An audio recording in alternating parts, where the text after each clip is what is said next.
Hello to all the debt warriors listening, and welcome back to another episode of Millennial Debt Domination. I'm your host, Katie Fata. Generation Z is currently filling the workplaces of America. In fact, 2024 will be the first time that Gen Z will account for a larger portion of the U.S. workforce than baby boomers. With that being said, the transition to post-grad life for Gen Z can be difficult to manage. Whether you get a job offer before you graduate or you decide to take a break after college, you're transitioning into a new part of life. If you're a Gen Zer, today's podcast is all about you. Today, I'll be discussing how Gen Zers can handle this new life transition. I'll be joined by Gen Zer, Hannah MacDonald. Hannah does sales and marketing at the Better Together group. Better Together is a group of companies in the staffing industry focused on supplying support and tools to staffing companies to ease operations and improve profits. Hannah and I will be discussing imposter syndrome, managing your first paycheck, how Gen Z is changing the workforce, and much more. Now let's get to my interview with Hannah.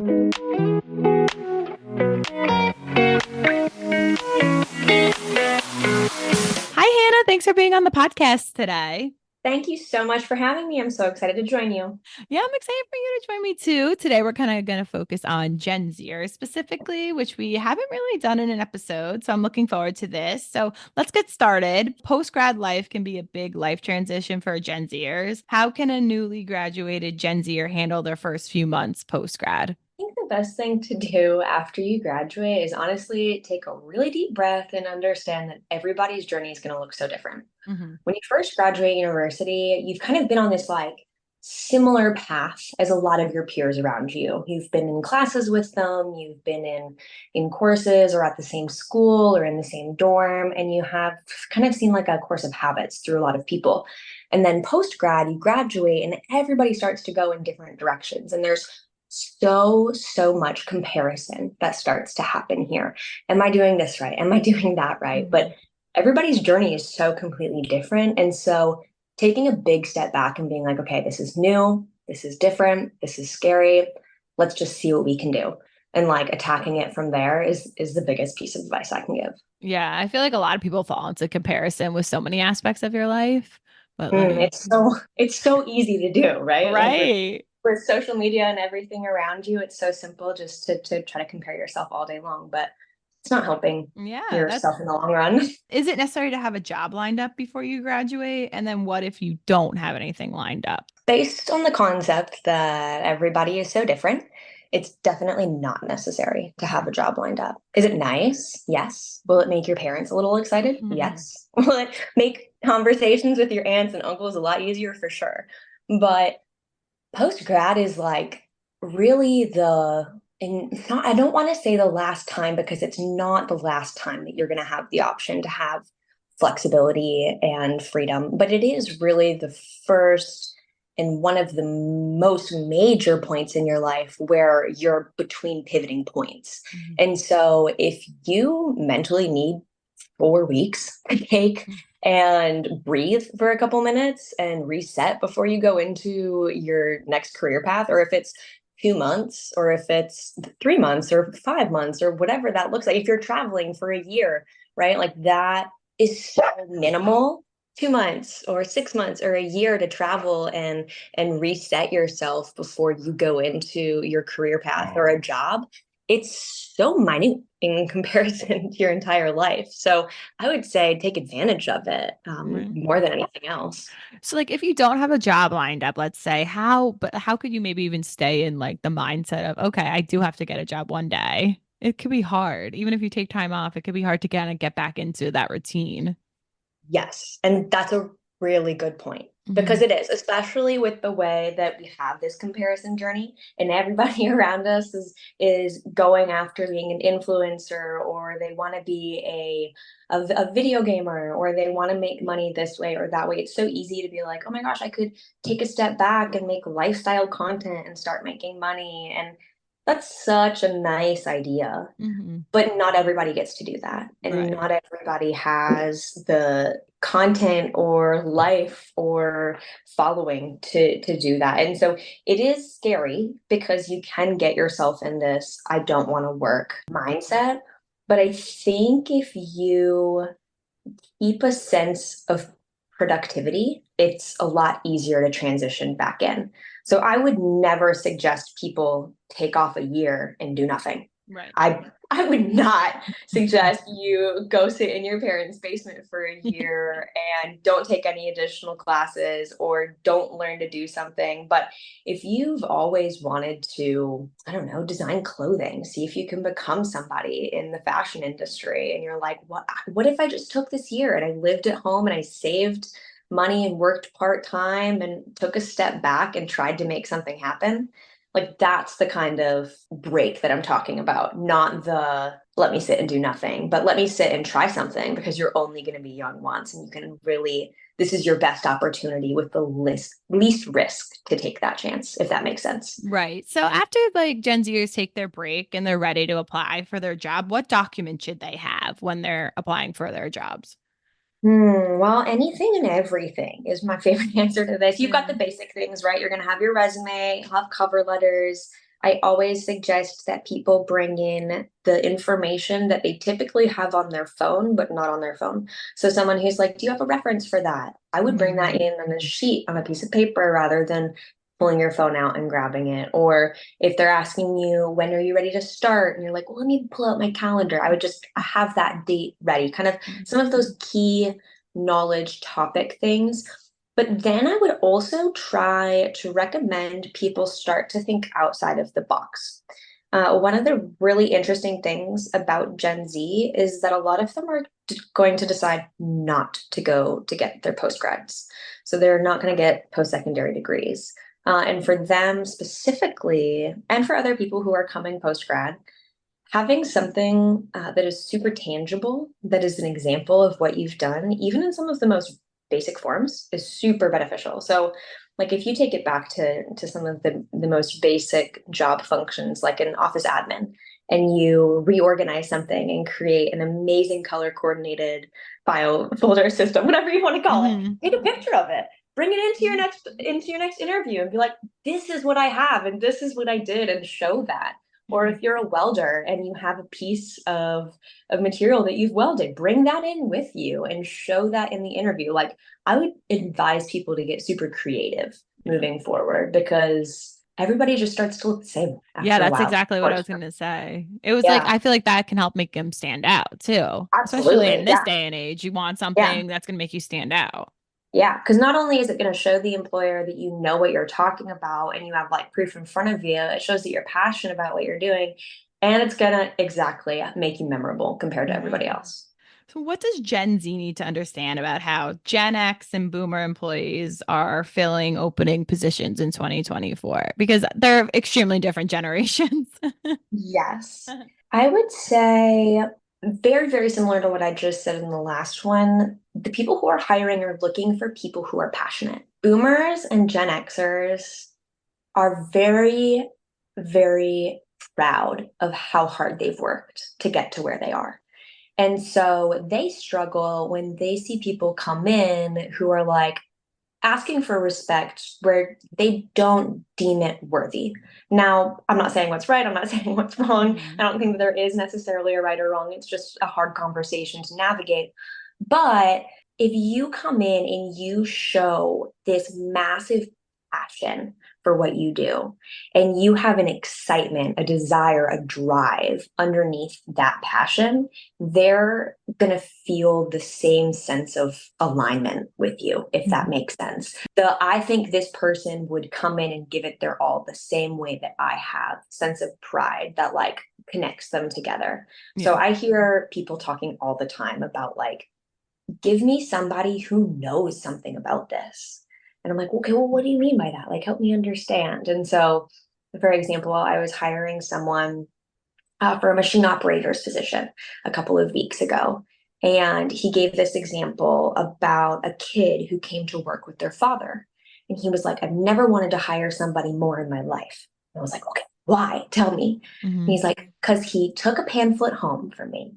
He looked up the machine. He did research on the machine that we work on. Mm-hmm. And then he brought me questions the next day to ask about it. He's like, it's not that this kid knew everything. It's not that this kid was overly educated, but he was clearly passionate about what we were doing and he wanted more. And that's really going to align well with boomers and Xers. Yeah, I definitely think so. It definitely shows they're actually interested in what they're, Mhm. So what is imposter syndrome and how does it affect Gen Z in the workplace? So imposter syndrome affects everybody. I think Mm-hmm. it's 70% of people that struggle with imposter syndrome, but specifically Gen Z will struggle with it because it comes on in an experience that you feel a little bit out of your depths and it nags at you to tell you that you're not yet prepared to do it. So typically, when people start to see this, is in something that they haven't done before. And it makes them scared to think that they can't do it now or that other people think that they're better than they actually are. And this will come out for Gen Zs a lot because through the pandemic, they were put at home where they really couldn't experience a lot of real world experiences. And so a lot of them are going to come out of high school where they would have typically had co ops, or they'll come out of university where they typically would have had internships, or whatever that might look like. Whether they had those things in person or at home, they still looked different and their experiences were still very different. And so Gen Z is going to struggle with this because they're coming into a workforce where they hypothetically have a lot less experience than people before them. Yeah, so how can they conquer imposter syndrome? I don't know that anybody can necessarily conquer Mm-hmm. imposter syndrome. I think that when it's like you're in internal thoughts, it can be really hard to try and control those. But rather than that, what I've personally tried to do, and I don't remember who I heard this from, but it was at a conference 2 years ago at a conference called Staffing World. And it really flipped my mindset on imposter syndrome. What this woman said was if you start to think about imposter syndrome as a warning light rather than a stop sign, you're going to be in a better relationship with it moving forward. So, meaning if when it comes up in your life you go, wow, yeah, this is big, this is scary, this is new, this is different, I am giving myself the permission to feel all of those fears and concerns, and then I'm also giving myself the permission to let them go. Because yeah, anytime you do something new, it's going to be big and scary, but also you got there for a reason. You're never in a role just by chance. Like hardly ever do people luck into things. Much more frequently, you've worked to get somewhere. And so really offering yourself the validation of, yeah, no, I've done the things I need to do to get here. And I'm okay to feel scared, but now I'm going to set that aside and just move on. A warning light rather than a stop sign, if that makes sense. Yeah, that definitely makes sense. And, as you said, it can be scary, this new life for Gen Zers that they're in. So, how can they smoothly transition into this new kind of life they're finding themselves in? Oftentimes, what students will do is they will turn their identity into what they do rather than who they are. And so they are, I am a student. I am in this program. I am getting this degree. And then they come to the end of it and they're like, oh my gosh, what am I? Right. What do I do? Like, I don't even know. And rather than thinking about yourself as what you do, I want you to think about yourself as who you are. So, say, I am a lifelong learner. I love to be educated. I love to learn things. And keep that mentality post grad. Because if you are driving your identity into what you're doing every single day, and then this massive life changing event happens, and you're graduating, and you're like, oh my gosh, now what? It can be really overwhelming, but dig into who you are rather than what you do. Right. I love that because your life can change. Like, even when you are post grad and you have a job, you can get a new job, you can go in a whole different direction in life. So, Yeah. you know, Or as I mean, and this is so morbid, but it continues so much further, right? Like hmm you have kids, they grow up, you have partners, they pass away. Like as insane as that is, you still need to be so comfortable with yourself rather than just what's surrounding you every day. right. But that's Yeah. hard. It is. It definitely So can be hard. hard. Specifically hard. That happened to me. I graduated in the middle of the pandemic. So I was like, oh, cool. I'm going to go home and sit in quarantine for a couple months and be alone in my thoughts. So it Right. gave me a really good opportunity to figure it out. I mean, once your first job is obtained, how do you go about managing your new paycheck? Because, I mean, this is obviously probably more money than you've ever had before. So how does a Gen Zer do that? Very, very, very carefully, Mhm. hopefully. It can be so exciting to get your first, like, let's call it a big girl, big boy paycheck. And you're Right. like, oh my gosh. And not only is it exciting because it's a lot more money than you've seen before, potentially, but it's also exciting because it hypothetically continues. And so Mhm.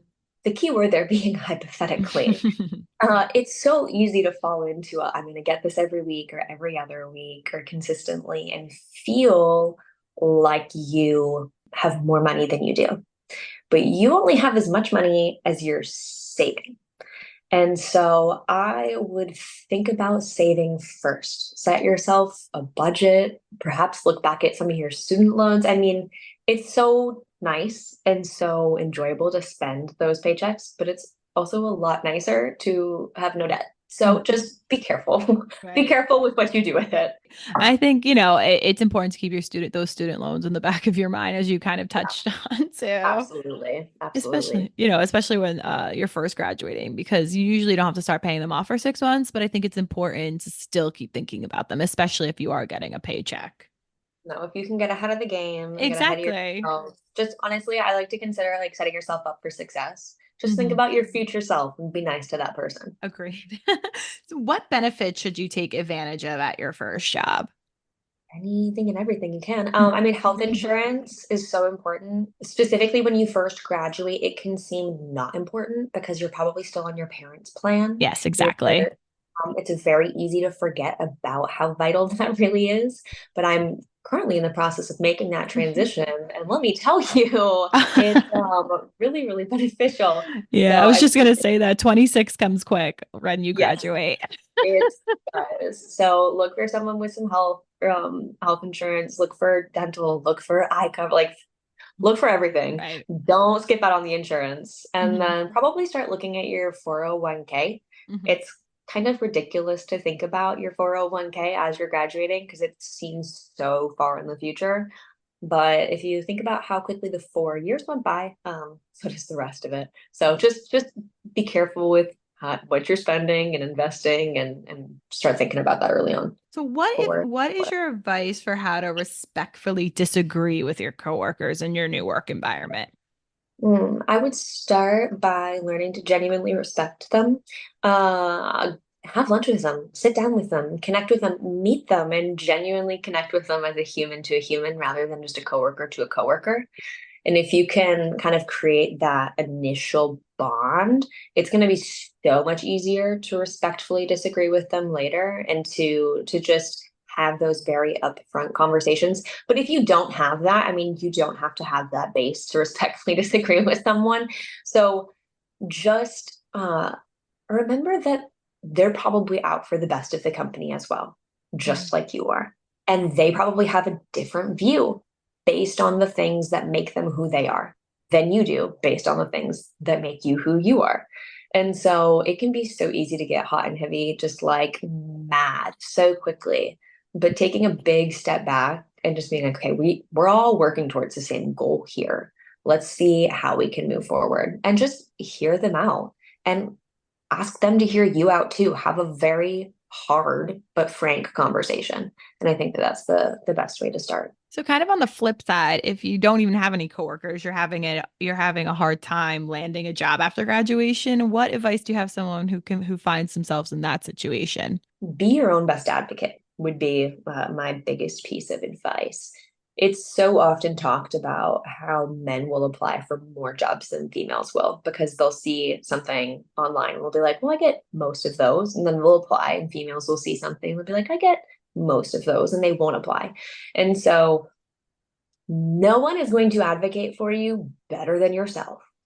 You know what you can do, you know how well you can do it, and really just zone in on being your own best advocate. And maybe that looks like stopping by the place that you want to go and bringing a bunch of coffees and just bringing a really big smile and introducing yourself and like taking that bold step out or going on LinkedIn and trying to connect with the hiring manager and take that creative approach to set yourself out from everybody else. But to do that, you really have to trust in yourself first. Take that extra step to show that, like we kind of mentioned earlier, make you stand out. Yeah, absolutely. How can Gen Zers who are struggling with money after graduation stay on top of their finances? I would say spend less than you take in.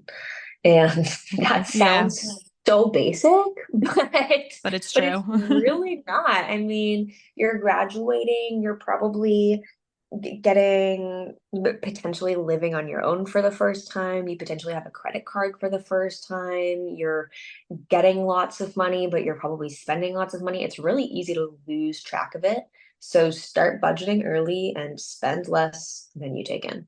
Right. So, and if you want to spend less than you take in, would you recommend Gen Zers live with their parents post graduation to do that, whether they have a job or not, to kind of save money? That is really, really dependent on the situation. Right. Everybody's parents are so different. Everybody's relationship with their parents is so different. I would call my parents some of my best friends. Like I genuinely love talking to them, but I needed space Right. my first year. And so I took 2 years and I lived by myself. And you know that whole trend going around right now, I was the first female in my entire lineage to live on her own, and I think that's a major flex. But I think that like I needed that time and space to mature into who I am now. And I also come from a family business. Right. And so I couldn't do all of those things at the same time. Um, but then I moved back in with them a couple years later for a year to save some money before getting a house. And it allowed me to buy a house. And so there really is like the flip side of both. Like I needed the space so I could get mentally prepared.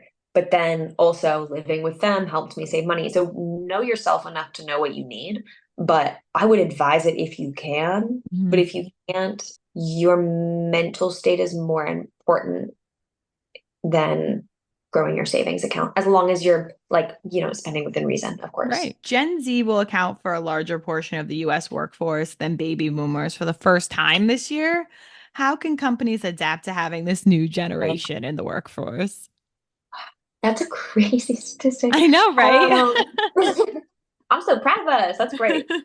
I would say so 91% of Gen Zs make a decision based on technology, based on where they want to work.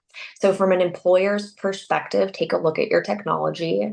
And this is kind of across the board. I mean, does your Wi-Fi function properly and fast? Like that's just a genuine problem for a lot of people. And like that could be really annoying to a lot of Gen Zs.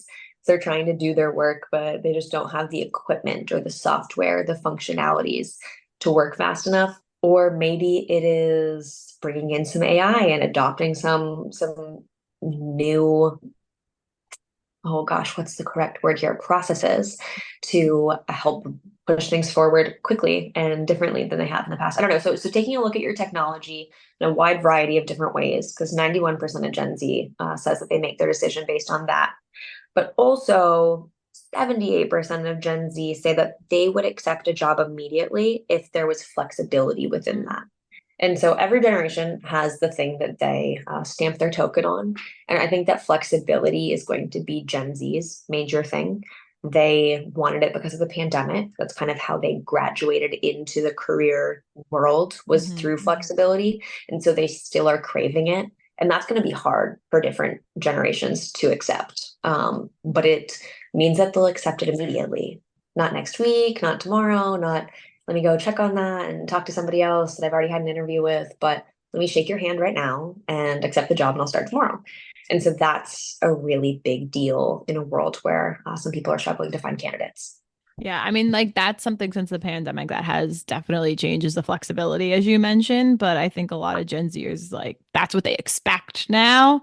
Yeah, it's going to be hard though because not every job actually has flexibility to offer. So Right. it's going to go both ways. Like some Gen Zs are really going to have to learn to accept that that's not in their options, Hmm. and so many employers might also have to accept that they need to offer some more flexibility than they would have pre-pandemic. Right. So it'll be a weird new balance. So Gen Z is kind of bringing the flexibility and they want technology in their workplace. And how else do you think they're going to change the entire workforce? I think one of the biggest things that's going to be a major change and is going to be really weird compared to right now is millennials love historically to work in groups. They really care about the team dynamic and being collaborative with one another. But Gen Zs were raised in a time where they were given the opportunity to be really self-driven and self-dependent. And then through the pandemic, that really just heightened it a lot more. And so Gen Zs really desire independent work and sole opportunities, which is very, very different from millennials. And so for management to make that mental shift is going to look really different. Yeah, I agree. And honestly, it's so funny that you bring up the millennials and how they're so different in the workforce and Gen Z. I feel like Gen Z has kind of learned from millennials. Like I was talking on another podcast about this, how they see how millennials have so much debt and everything, and they're like, we don't want that, so we're gonna do something now to change it.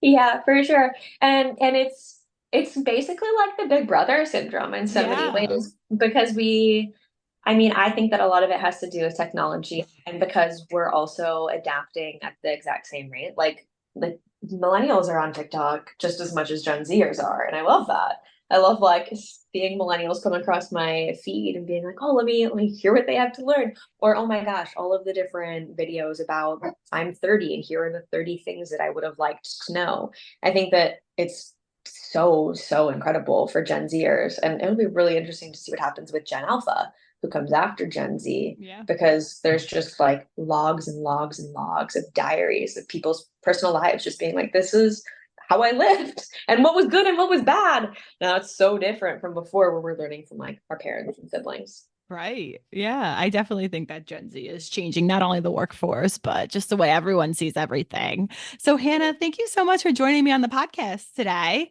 Yeah, thank you so much for having me on. This was so much fun. I love hopping on pods. Yes, this is great. I really enjoyed talking about the Generation Z today. So, once again, thank you for joining me. Thank you for having me.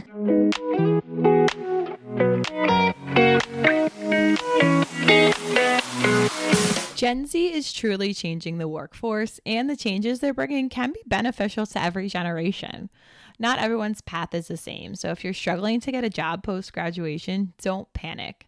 Use that time to work on yourself and find what you're passionate about. Once you do land your first job, make sure you properly manage your new paycheck. Yes, that large paycheck can be exciting because you feel like you have more than you've ever had, but don't get carried away. Make sure to budget, save, and think about your student loan payments. Take advantage of all the benefits that come with your new job, including health insurance and your retirement fund. At the end of the day, you know what you can do and what you're capable of. So keep that in mind during this new phase of life. With that being said, that wraps up another episode of Millennial Debt Domination. Don't forget to subscribe to the podcast wherever you're listening. And if you're listening on Spotify or Apple Podcasts, please rate and review us there.